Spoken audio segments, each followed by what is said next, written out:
Hello guys, at ngayon dumating ang aking order na hot compress bag with cash cotton kasi medyo masakit ang aking paa. So worth 138 lang siya kasama yung shipping fee. Ayan, super cute.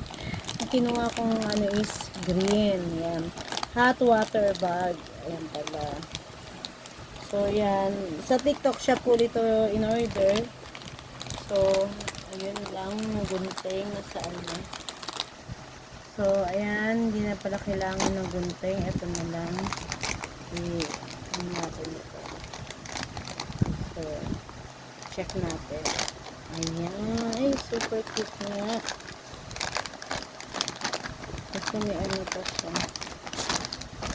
Ayan, no. Ayan. So, dito nilalagay yung hot water siguro.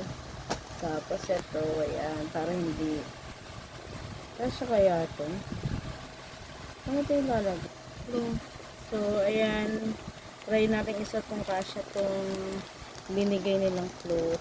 Siguro naman kasya kasi ano niya.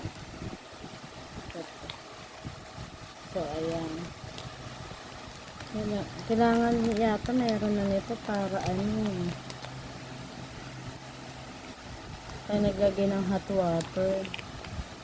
Akala ko yung nabili ko yung mic cord yung pala ano siya, nilalagyan na ng hot water pala itong nabili ko kasi gusto ko yung sinasaksak lang so, pero mukhang okay naman. So, yan na guys, napasok ko na. So, dito nilalagay yung hot water pala. Pag nag-init ka, nabuksan natin. Ayan. So, ito lang guys. So, ito yung minsan kailangan talaga natin mga hot compress na ganitong hot water bag para sa paa natin pag medyo masakit. Ayan. So yan, super cute niya at mura pa, affordable, only 138 pesos kasama na yung shipping fee. So yun lang guys, and please don't forget to like, share and comment in my YouTube channel. God bless everyone.